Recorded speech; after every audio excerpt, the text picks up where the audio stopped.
The Maple Grove Senior Residence was a quiet place, especially in the long hours between lunch and dinner.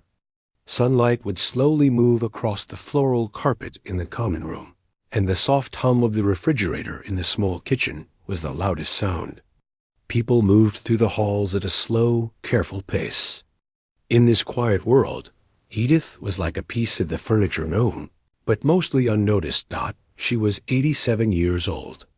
Her back had a permanent curve to it, and she walked with small, shuffling steps, one hand often lightly brushing the wall for balance. Her hair was a soft cloud of white, always neatly combed. To the young staff, who helped her with her pills and brought her tea, she was Miss Edith, a sweet woman whose mind seemed to drift in and out like a faint radio signal. Sometimes she knew the day and the weather. Other times she'd ask about her husband, who had passed away 15 years earlier. Her family visited, of course. Her son would come every other Sunday with his 2 bored teenagers. They would sit in her small room, the television mumbling in the background, making conversation about school and the weather. They loved her, but they saw the slow fade, the narrowing of her world to the window, the bed, and the chair. In the common room, there was an old, upright piano. It was mostly a thing for decoration, with a dusty silk plant on top. The grandkids had banged on it once as little children, but now they didn't even glance at it. To them, and to everyone, it was just a piece of old wood with yellowed keys. This changed a little when the new activities director arrived.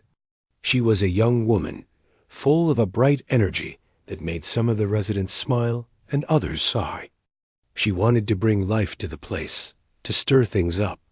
Her idea was a spring fling recital, a chance for the residents to share a talent, a song, a poem, anything at all. She went from person to person, her clipboard in hand. She asked Mr. Henderson if he would tell one of his fishing stories. She asked a former schoolteacher if she would read a favorite poem. When she came to Edith, who was sitting in her usual spot by the window, she knelt down to her level. "And what about you, Miss Edith? Did you ever have a special talent? Maybe you liked to sing?" Edith's eyes, which had been watching a bird at the feeder, slowly focused on the young woman's face. There was a pause, a quiet moment where something seemed to flicker deep behind the pale blue of her eyes. Her lips, thin and often pressed together, parted. "I played," she said, the words soft but clear. The young woman's face lit up. "You played? An instrument?"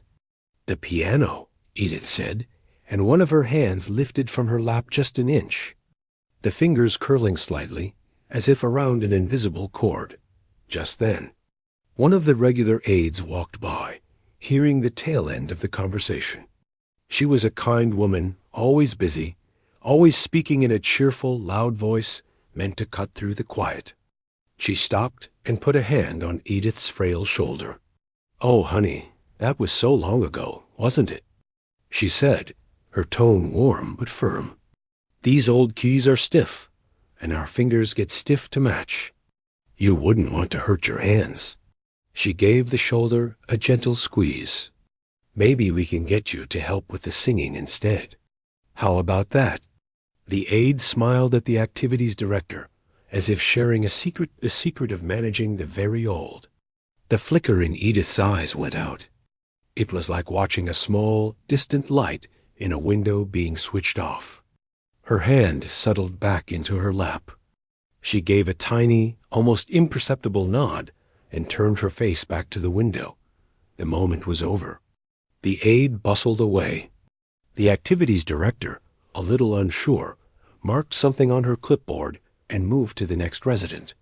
The idea of Edith playing the piano was forgotten, brushed aside like a bit of lint.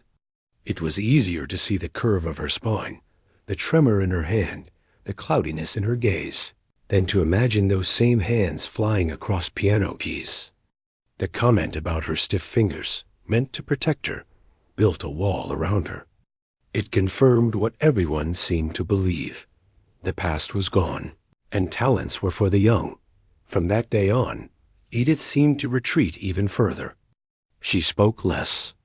But a curious thing began to happen. More often, her slow shuffling walks would end near the piano in the common room. She wouldn't sit. She wouldn't touch it. She would just stand there for a minute or two, her head tilted, looking at it. Sometimes, when the room was empty in the late afternoon, she would reach out and just run the very tip of one finger along the edge of the polished wood. It was the lightest touch, a ghost of a touch. If anyone came in, she would pull her hand back as if burned and shuffle away to her chair. She became the invisible woman again. People saw her body, her needs, her silence. But the person inside, the one who remembered what it felt to make music, was buried deep. The piano sat silent, and Edith sat silent beside it, two old things waiting in the sun, their stories seemingly over. Nobody knew that inside Edith, a memory was stirring, slow and persistent as a heartbeat. It was a memory not of notes on a page, but of a feeling the weight of a key under a finger, the ripple of sound in the air, the way a room could hold its breath for you. That memory was sleeping, but it was not gone. The new activities director, a young woman with a kind smile, couldn't quite forget the look in Edith's eyes that day by the window. It wasn't just confusion or old age. For a second, it had been something else, a sharp, clear recognition, like someone waking up from a deep sleep. The young woman, let's call her Chloe because everyone needs a name, felt a little pinch of regret. Maybe she had moved on too quickly. Maybe she should have listened a bit longer. Chloe started paying more attention, not in a pushy way, but just with her eyes. She noticed how Edith's chair was often angled just so, giving her a view of the piano.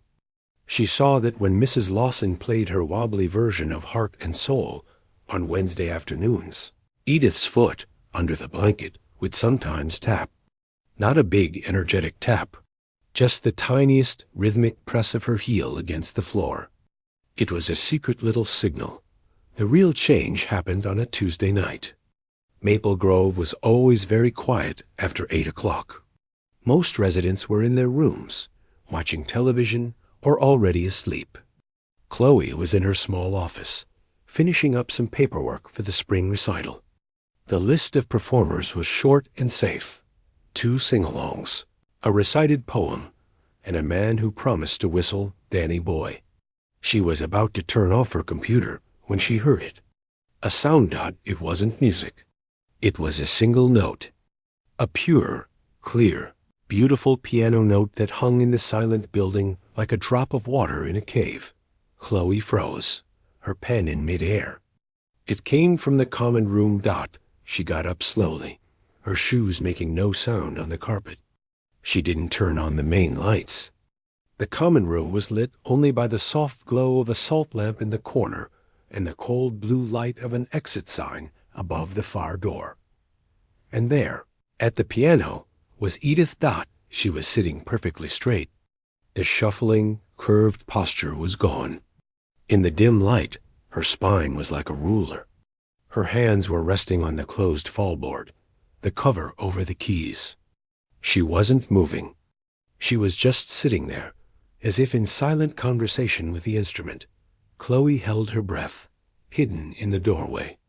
She was afraid that if she made a sound, this strange, beautiful picture would shatter. Then Edith moved. With a slow, deliberate grace, she lifted the fallboard.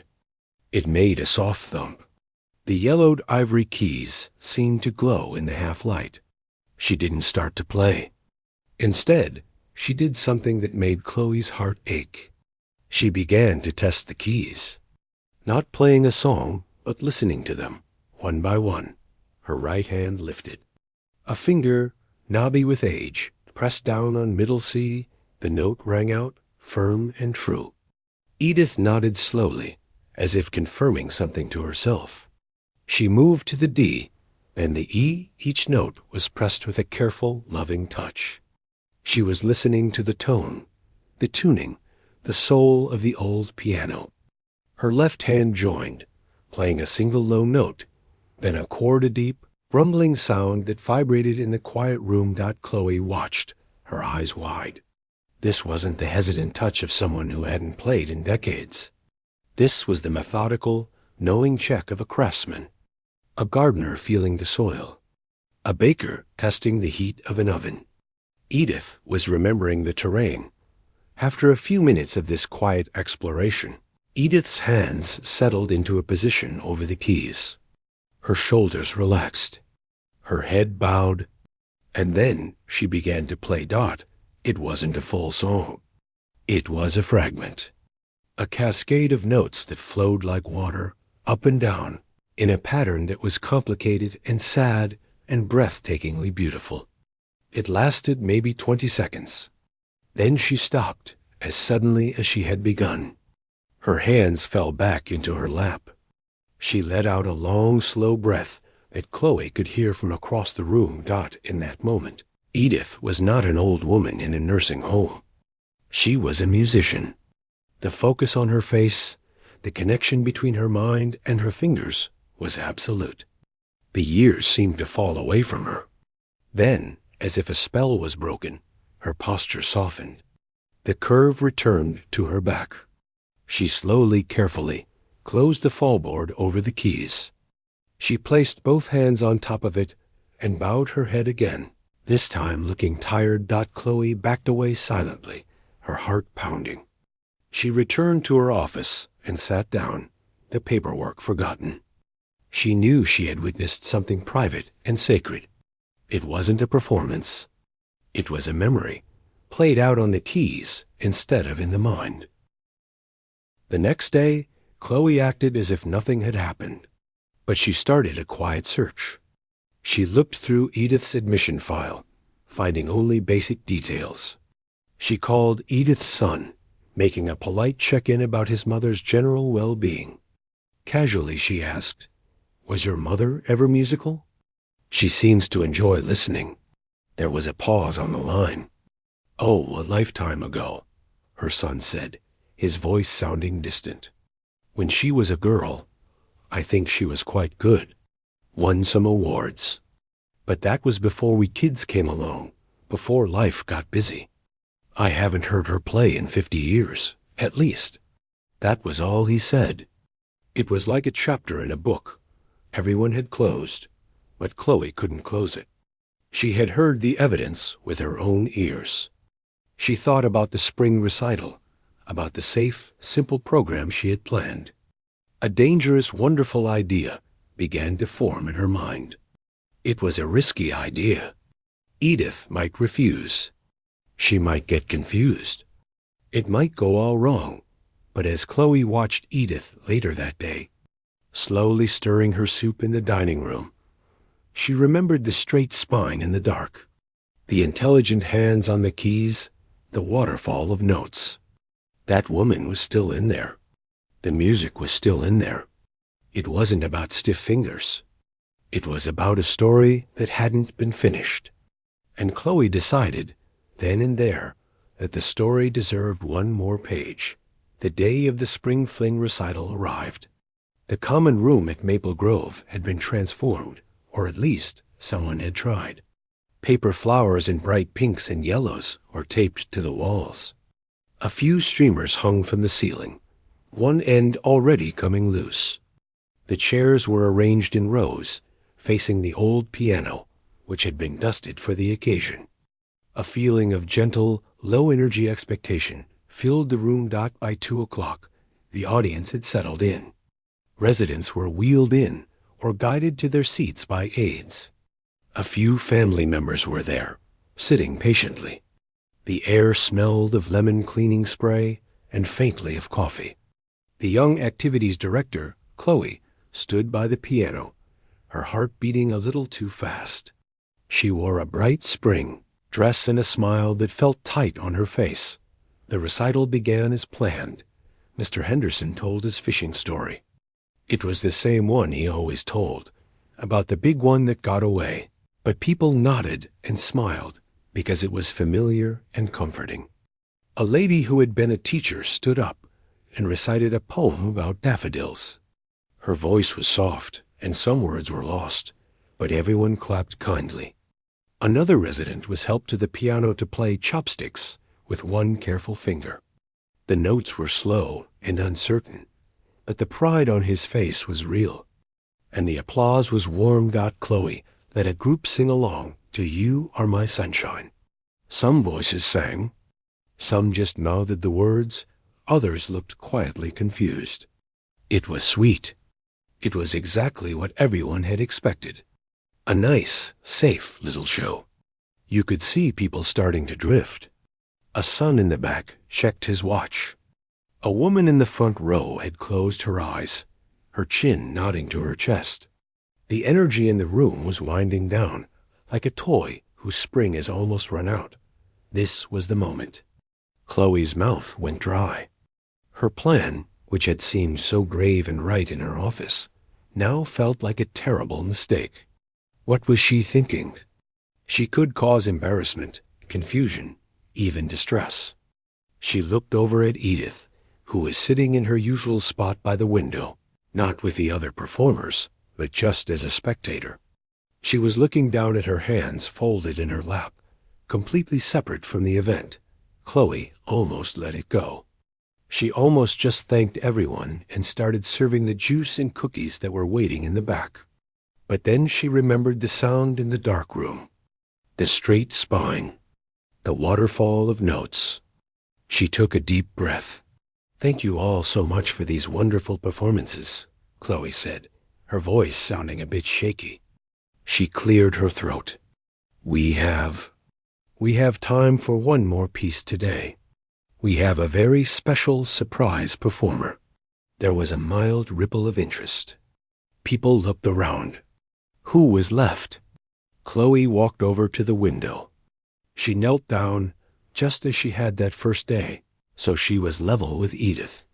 The old woman looked up, her pale blue eyes unclear, a little foggy. "Miss Edith?" Chloe said, her voice soft, just for her. "Would you do us the honor? Would you play something for us?" Edith just stared at her. There was no recognition, no spark. In the bright afternoon light, she looked every one of her 87 years. The room was quiet. An aide near the back shifted on her feet, looking concerned. Edith's son, who had come for a short visit, sat up straighter, a frown of worry on his face. Chloe's courage almost failed. This was it. This was a horrible idea. But she had started, and she had to finish. Gently, she took Edith's hand. "Let me help you over to the piano. Just for a minute." Slowly, with Chloe supporting her elbow, Edith rose to her feet. The shuffle was back. The curve was deep. The walk to the piano, only 20 feet, felt like it took an hour. The room was utterly silent. You could hear the rustle of Edith's polyester slacks, the soft scuff of her shoes on the carpet. It was a painful silence, filled with pity and second-hand embarrassment. People looked at their hands. They didn't want to see this proud old woman put in a difficult spot. Chloe guided her to the piano bench. Edith sat down heavily, her body looking small and lost in front of the big, dark instrument. She stared at the keys, blank and unseeing. The aide who had dismissed her weeks before made a small, sympathetic sound and shook her head. Chloe's mind raced. What had she done? She was about to lean in and whisper that it was okay, that she could help her back to her seat. When Edith moved Dot, it was a small movement at first. Edith's hands, which had been lying limp in her lap, lifted. They hovered over the keys, trembling slightly. Not with weakness, but with a kind of tension, like a bird testing the air before flight. Then her right hand reached out, not to play, but to touch the wood at the side of the keyboard. Her fingers traced the grain, a slow, thoughtful caress. She turned her head and looked out at the room. Her gaze swept over the faces, the sleepy ones, the worried ones, the kind ones. For a second, her eyes met her son's. He gave her a weak, encouraging smile that didn't reach his eyes. Then Edith looked back at the piano. Something changed in her face. The fog seemed to clear, not all at once, but like a morning mist burning off under a steady sun. Her eyes sharpened. Her jaw, which had been slack, set with a gentle firmness. She reached for the bench. With a swift, sure motion that was shocking in its confidence, she adjusted it. She didn't fumble. She gave it 2 precise turns, moving it back just an inch. It was the practiced, automatic gesture of a pianist who has done it 10,000 times before. A new kind of silence fell over the room. This wasn't the silence of pity anymore. This was the silence of surprise. The sleepy audience was waking up. The sun's smile faded, replaced by a look of pure confusion. Edith settled herself. She rolled her shoulders back once, a small professional stretch. She lifted her hands, her wrists flexible, her fingers curved just so, hovering over the exact starting position. She closed her eyes. She took a slow, deep breath in and let it out, and then she began to wait. Not because she was lost, but because she was listening to a music that only she could hear, gathering it inside of her before setting it free. The room held its breath with her. No one coughed. No one whispered.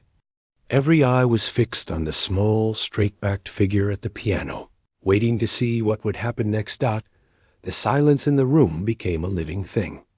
It wasn't empty anymore. It was thick, full of waiting. All the little sounds, the hum of the air conditioner, the rustle of a sweater had vanished. Every person was focused on the small figure at the piano. Edith's hands, those hands everyone thought were too stiff and old, descended to the keys. And the first chord she played was not a single note, but a soft, rich, complicated harmony. It was a sound that seemed to bloom in the air, warm and deep and slightly sad. It didn't bang. It didn't tinkle. It spoke. Her left hand settled into a gentle, rocking rhythm, a heartbeat of bass notes. And then her right hand began the melody. It was a tune many might have recognized, a classical piece, but in that moment, it wasn't something from an old book. It was a story. The notes flowed, one into the next, like a quiet stream finding its way over smooth stones. They rose and fell, sometimes with a gentle ache, sometimes with a shimmer of something like hope. Her fingers moved. They weren't fast like a young person's might be, trying to show off. They were sure. They were thoughtful. Every note had weight and meaning. You could see the intelligence in them, the memory in the curve of each knuckle, the touch of each fingertip. The arthritis was there, yes, but it didn't stop her. It seemed to shape the music instead, giving it a weathered, tender quality that a perfect technical performance could never have. The sleeping audience woke up. The son, who had been checking his watch, forgot his wrist existed. His hand slowly lowered to his lap. He stared at his mother. This was not the mother who forgot his name sometimes. This was someone else. Someone from a time before he was born. His eyes filled with a confusion that slowly melted into awe. The aide who had said Edith's fingers were too stiff stood frozen, one hand over her mouth. Her eyes were wide, glistening. She looked from Edith's face, now peaceful and focused, to her own hands, as if seeing them for the first time. In the front row, the woman who had been dozing opened her eyes. She didn't sit up with a jerk. She just opened her eyes and listened, as if the music was a dream she didn't want to leave. A single tear rolled slowly down her wrinkled cheek, following a path it had made many times before. But now for a different reason. The music filled every corner of the common room. It pushed out the quiet boredom, the smell of cleaning spray, the feeling of time passing slowly. It replaced it with something beautiful and aching. It was the sound of memory itself. You could hear a lifetime in it. The joy of a young girl winning a prize. The quiet love of a lullaby played for a child. The loneliness of an empty house. The peaceful sadness of watching the seasons change year after year. She played it all. Chloe, standing off to the side, felt her own tears coming. But she wasn't sad. She was overwhelmed. She had hoped for a few bars of a simple song. She had unlocked a river. She watched as residents who usually sat with blank, closed-off expressions now had open, wondering faces. They were being spoken to in a language they all understood, a language beyond words.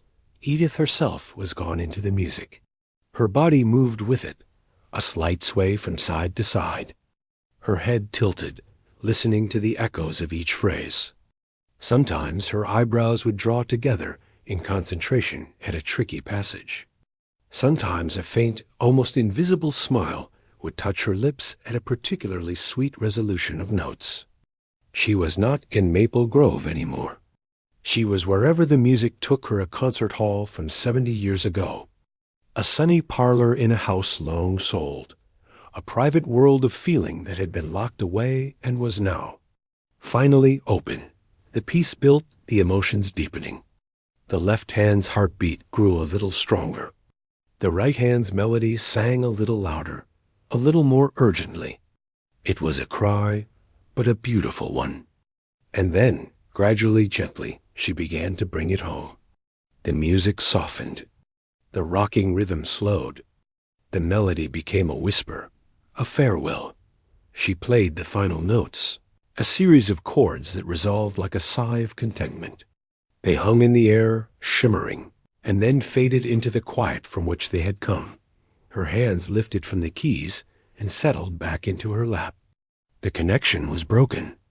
The spell was over. For a long moment, there was absolute silence again. But this was a different silence. It was a stunned, full, respectful silence.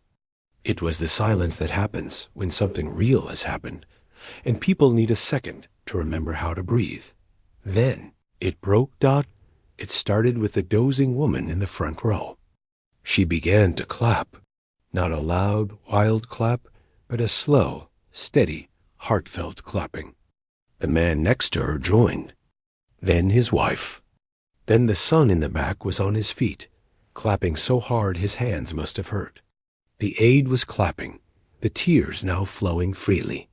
All across the room, people were rising. Those who could stand stood.